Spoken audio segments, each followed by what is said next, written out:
Utah Jazz and the Toronto Raptors. The Hoops Nerd Utah Jazz post-game show reaction, instantaneous basketball talk. That's the intro. Improve it with noise. All right, guys, let's talk about the Jazz first. We got to hurry a little bit tonight because I want to watch Boba Fett with the kids, and they're going to go to bed soon. So I got to talk about this pretty quickly. But before we even go and start, make sure you like and subscribe to the channel. If you haven't already, what are you doing? If you're a Jazz fan, you should be subscribing and watching all of these. If not, where are you? Are you a real Jazz fan? If you're not, come on. Join the Hoops Nerd show. Like Robert says, it's the Hoops Nerd show. All right? Join the Hoops Nerd show. Like and subscribe. And guess what? Subscribe to the channel. We got 19 All-Stars. Where's our 20th All-Star? Who's number 20? Who's number 20? Who's number 20 to join the team? We need more All-Stars like the Jazz need on this All-Star team this year. All right, let's get into this because, like I said, I want to watch Boba Fett with my kids. So let's just make me smaller and let's get talking because there's things to talk about. Now, story of this game was that the Jazz played their... Like, Trent Forrest is like the guy that had the most experience. Well, next to Hassan Whiteside for the Jazz. That's who the Jazz were running tonight. And for most of the game, the Jazz were in the lead and had like a pretty sizable lead, like 15 points at one point. But then Fred VanVleet happened. Fred VanVleet, one of the most underrated guys in the NBA. Absolutely unbelievable. He earned every single dollar or Canadian dollar of that contract. He's phenomenal. And tonight he just showed why. And he showed why he's every bit as important to that Toronto Raptors title as Kawhi Leonard. Guess what? If they don't have Fred VanVleet doing stuff like he did tonight in the finals, they don't win the finals. He's that great and should have got more, just more accolades for that. He just deserves more than what he gets. He's fantastic. By the way, guys, do not be sad. You should be excited on this because I am. And so should you be. I mean, you can think what you want. I'm not going to tell you what to think. But from my opinion on this side of the screen, I'm excited. Very excited. And I have thoughts. Anyways, the Toronto Raptors as well, one of the more interesting teams because of the way their team is made up. It's basically a team of like 6'8" wings and tall guys with length and size that can block shots and shoot the ball. Pascal Siakam is like the mold because then you bring in OG Anunoby. That size, he's stronger than Pascal, but both long, athletic guys. I love OG Anunoby, by the way. I wanted the Jazz to trade up and get him so bad. And Toronto just does the right thing and drafts the smart guy and gets him. So congrats to Toronto for always doing the right thing. Gary Trent Jr. was a nice pickup for them, although he doesn't quite fit that mold that I'm talking about with the length. But you know who definitely does is Scotty Barnes. Holy smokes. And he's been phenomenal this year. He's kind of tapered down a little bit, but still just phenomenal. Tonight, when you allow a guy like this, Scotty Barnes, to get 11 points, 9 rebounds, 6 assists, like near triple-double, and he's just doing that all the time.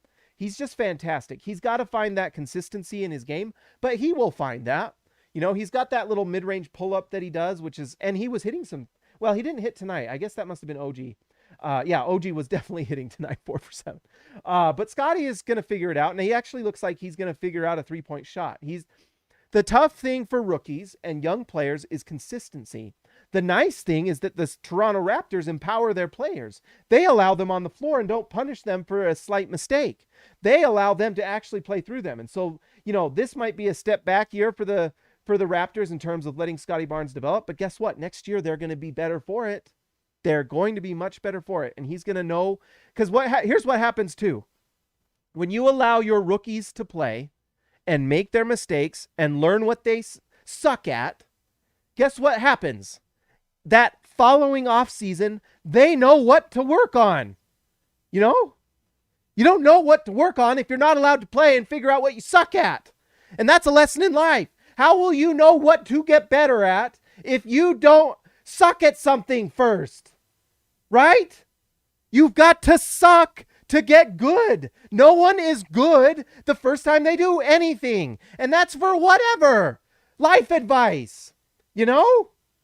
Like, were you guys, whatever job you do, were you good at it day one? Did you go to college or high school just knowing how to do a thing? Or did someone have to show you? Did you have to screw up at something to get better? Did you have to suck a little bit so you could find out what to improve at? That's called development. And that's what the Toronto Raptors are doing, and I applaud them. They are allowing Scotty Barnes to play through his mistakes, and they will be better for it. 100%. And these guys are going to be scary. I don't know if they're going to trade Pascal. I'd love for the Jazz to trade for Pascal. I doubt the Raptors do that because he's still a guy that fits into this mold. And he was hitting threes tonight, 2 for 5. I mean, he wasn't hitting his shots inside. The Jazz actually played pretty good rim defense. Shout out to Doak and Whiteside. But they did a good job. All right, let's talk about the Jazz. I got to hurry because I want to watch Boba Fett. Boba Fett's been sweet. All right. Name of this game is Quinn, you got some splaining to do. Quinn, you got some splaining to do. Splain it. This guy right here, Elijah Hughes, played 40 minutes. And some people on Twitter had the audacity, had the unabashed, just inability to just hide your bias for this game. It was disgusting. It was not remotely okay.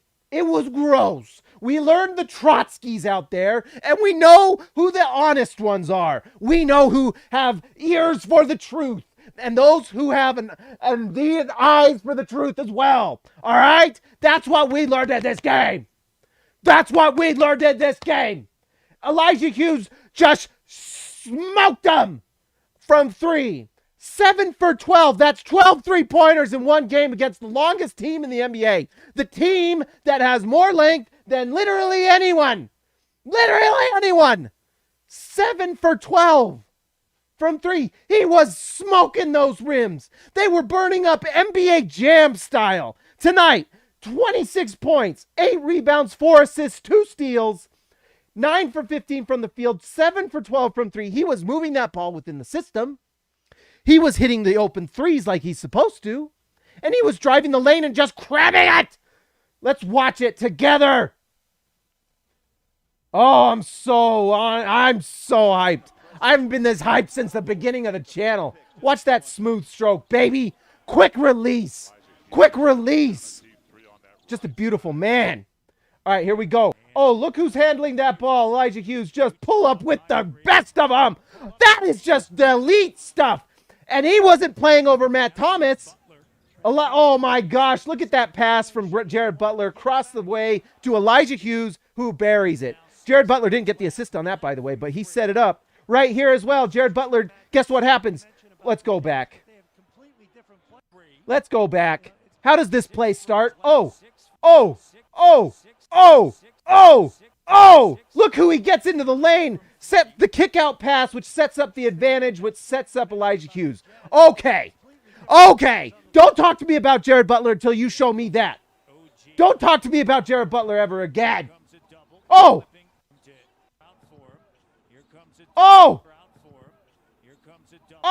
Who steals it? Oh. All right, let's keep watching it. I'm getting annoying, I bet. Look who sets up this transition. Money! I haven't seen the Jazz run a transition that good in a long time. A long time. All right. There we go. Nice pass from Trent Forrest.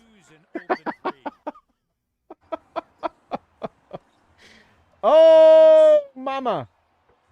Nice shot from...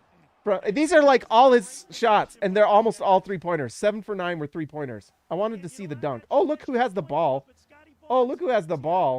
We can't give Butler credit for that. That's a nice pass from Malik Fitz, by the way. Malik Fitz is a player, guys. Malik Fitz is a legit player. He looked like he hurt his shoulder. Let's hope he's okay. Trent Forrest now. Drive and kick. Very nice. Although this is more, well... Oh, my gosh. Elijah Hughes with the blow-by dunk. I forgot about that. Heavens. Don't hurt him, Elijah Hughes. Anyways, that was fantastic. That was just the greatness. That was so good.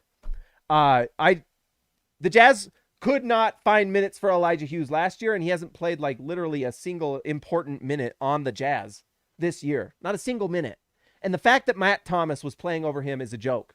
That should be a red flag, to be honest. The fact that this guy can't get on the floor. What does it take? That's the thing that really drives me crazy is, I don't care who plays. And obviously the Jazz 7 rotation players who play are the best players, although Joe Ingles is not. Joe Ingles should not be getting minutes over multiple guys tonight. And we learned that for dang sure. And if he is not traded by trade deadline, that is going to be pretty wild. Danny Ainge was watching tonight. Danny Ainge was watching. Let's see. Robert Hall, $5. Robert, the Hall of Fame is made for Robert. Robert Hall of Fame. Thank you, sir. $5. My man. Not surprised about the loss, but man, that was awesome until VanVleet turned on something else. Love the rant. I can't hear you. Oh, is it because of it's probably because of the sound of the game. Sorry. But anyways, maybe we'll have to figure out that sound. I can't hear it, and I don't like to have big old headphones on while I'm talking to you guys. But anyways, oh, you can hear me. Okay. I think you were being a tad facetious. A tad. Anyways, Elijah Hughes should be getting minutes. But here's the thing. There you go. I know, Robert. I know. Elijah Hughes, this is the question. What does it take? Like, what does it take to get on the floor? That's the question. Someone tell me in the comments. Someone on Twitter who has a Quinn, little golden idol in your room that, that we worship. What does it take to get a player on the floor, to switch up a rotation? What does it take? Tell me, please. Someone in the comments. Join the channel so you can tell me in the comments, because I don't know what it takes. The Jazz need a wing. Elijah Hughes is a wing. The Jazz need shooting and size. Elijah Hughes brings shooting and size. The Jazz need rebounding. 8 rebounds. And guess what? He played pretty decent. I know the defense isn't quite great, but guess what? He's knocking down shots. And another thing? Joe Ingles makes $14 million. And the Jazz are way over the salary gap. That's how you build teams. That's how you build franchises. You have to have stars. You have to have role players with reasonable contracts that fit the style of your star. And then you have to play young players. That's just what you have to do. And that's what the Jazz will do in the next years to come, because they have to. Because you have a contract to Rudy Gobert. You have a contract to Donovan Mitchell. You are hoping to pay a supermax to Donovan Mitchell. And you have a supermax to Gobert. Just under a supermax. But it's basically a supermax. This is what you have to do. You have to have these guys, and you have to play them. You have to play them. But the question for the Jazz, and that drives me crazy, and I'm losing my voice, what does it take to get on the floor? What do you have to do? What are we not seeing? I don't want to hear practice anymore. That's the other guy we're going to talk about, Robert. You are right. Zintas, X marks the spot. $5, my man. You are awesome. You are awesome. X marks the spot. Thank you so much. $5. I appreciate it a ton. Robert just mentioned it, and that's the other guy. How is Joe Ingles playing over Eric Paschall? How is Joe Ingles playing over Eric Paschall? Look at these numbers tonight. In 36 minutes, he was 10 for 21. Yes, the three-point shot is not elite. But guess what? If you're a coach that can't coach a good offense with 4 players at 40+% at 3, I don't know if you're that creative. I don't know if you're Einstein level. Not saying our coach isn't a good coach, but he's driving me nuts with some of this. 10 for 21, 2 for 7, 29 points. And guess what? In a game the Jazz lost by, at the end, it was, 14? He was a -3. By the way, shout out to everyone on Twitter who had a comment. You can't see it. I'm in the way. Get me out of the way. Look. +1. Jared Butler. +1. +1. +1. +1. +1. +1. +1. +1. You can't speak back to me on here either. Enjoy it. All right, so let's see. Jared Butler was a +1. +1. And guess what? These missed shots, a lot of these were near the end of the game, but we can watch some of the makes. But the 4 assists, although what was really exciting about this, get up there. What was really exciting about this was the fact that he was just rolling it with that offense. And by the way, anyone who tells you about Jared Butler's turnovers, just to explain this to me. 7 for Trent, and he gets all the time. This was Jared Butler's first actual minutes First actual minutes against the longest team in the NBA who leads the league in steals and deflections. This might happen. That might happen. That might happen. All right? Let's just be honest. But Eric Paschall, who plays incredible defense, 7 for 10. He had 10 free throws tonight with his bounce. That guy has bounce-y. And the way he does that with his body, I don't understand it. He is a freak of nature because he has a big body. He has a big body. And he has bounce like freaking Tigger out there. He's unbelievable.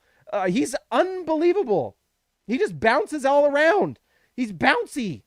What's another guy that bounces? We got Winnie the Pooh and Tigger. We got the Cheeto guy. Does he bounce around?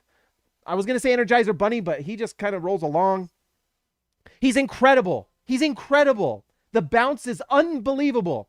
I love it. He's fantastic. He dunks it. He plays with heart. And guess what he also does? He can switch on defense. He can switch on defense. And it's amazing. It's amazing, amazing, amazing. I love him. Eric Paschall, EP, whatever we want to. Oh, I came up with by the way, speaking of nicknames, Eric Paschall's nickname is Dad Strength. Dad Strength, because he just has his new baby boy. Congrats to Eric Paschall. Dad Strength, Eric Paschall, baby. Pogo Pascal, I like that. TGD, welcome to GGD. I haven't seen you. I want to see you more because that's a good nickname. Pogo, the Pogo Pascal. Good job. Dad Strength, Pogo Pascal was amazing tonight. Guess who else deserves a little credit?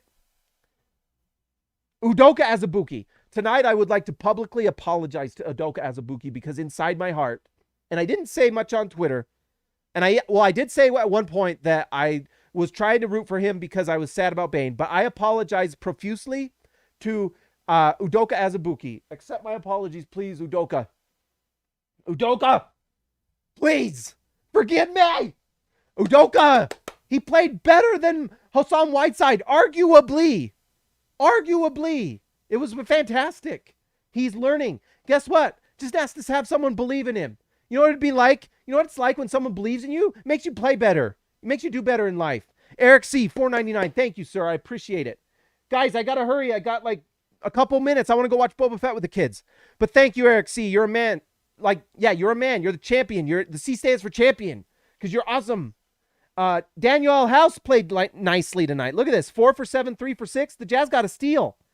An absolute steal. He doesn't know what he's doing out there with the Jazz system. And he put up a measly 4 for 7, 3 for 6. 13 points, 4 rebounds, 4 assists. That's what he did. Shout out to Danielle House and shout out to Danny Ainge and also to the Jazz GM. I already forgot his name. Zanuck. Justin Zanuck. Shout out to them. Trent Forrest, give him his flowers. He was 3 for 6 from the field for 50%. Didn't take a 3-point shot. He did have 8 assists, which is nice. That is nice. I don't dislike Trent Forrest, but I think that the plus upside with Jared Butler is much more. Let's watch these 4 assists. Although I wanted to show some of those other things because I knew that they were there with Elijah Hughes. We saw how much Jared Butler moves the ball. We saw it, and it's fantastic. Come on, thing. Oh, there's the one we already saw. Boom. Swish. You think he could do that to like Mike Conley or maybe to like Royce O'Neale? My guess is he could do that with them too. But what if he was getting a Rudy Gobert screen? Oh, boom. Corner to Danielle House. Is it Danielle? I've got to look that up. Here we go. Penetration, lob, boom, dunk. Nice. More of that. The thing is he's got penetration. By the end of the game, he was exhausted. Guys, this was his first game. Look at that. Gets a steal, goes the other way, turns it into a 3-point shot. That's why you're a +1. That's why you're a +1. Anyways, that's what I got tonight, guys. It was fantastic to see. More of these guys need minutes, especially Elijah Hughes, Eric Paschall, Jared Butler, and even Udoka. Even Udoka should have gotten more minutes. And you know what? Malik Fitz. Shout out to Malik Fitz, who actually looks like he's an NBA guy. 7 rebounds. He was 2 for 8, but we know he can shoot the 3, and there you go. 2 for 4 from 3, 50%. Danuel. Is it Danuel? Is that how you say it? I don't know. But I hope he's on the Jazz. I hope they just sign Danuel. All right. Thank you, guys. That's how I hope Danuel is on the Jazz for a long time. And actually, Houston Rockets fans used to tell me that he's really solid. He is. I don't know why he wasn't on a team before this, but if he If the Jazz can figure it out, then great. What a nice little find. My guess is that you could put him on the floor. And guess what? He was on the floor with James Harden. My guess is he can be on there with Donovan Mitchell. Just a guess. Just a guess. All right, let's see. Oh, don't make me too big. Ooh. All right, let's go right there. Block that. It's time to give a shout out to our All-Stars. Our newest All-Star, still our newest, just one day. The Price is Right with Tyson Price, Baby Elliott, Matson, Zintas, X marks the spot. Thanks for the donation, Zintas. Jordan the GOAT Best Roll, Ryan Perry, the legend, Joshua the Danish Destroyer Hansen, and one Anton Warren, Ezekiel Recibe, the man from down under, JT Buckets Wardell, Austin R. Grant, editor extraordinaire, Eric C. stands for champion. Thank you for the donation, Eric C. Donald Schooley schooling all of us, DW to CB, Darren Williams to Carlos Boozer, Jorge Arrizaga, mi amigo de abajo, Lee Christensen driving the lane, Justin Time, Justin Ty H, Patrick Kubal, the connoisseur, Robert Hall of Fame, thank you for the donations. DW, Jazz going all the way. I want to make sure I don't miss anything. Guys, that was everything. I'm off to go watch Boba Fett. If you haven't already liked and subscribed to the channel, I would appreciate it. You Jazz fans, come on. Be a Jazz fan. Join the channel. Join the community. Join the movement. Oh, did I mess this up? Oh, there we go. All right, I will talk to you next time.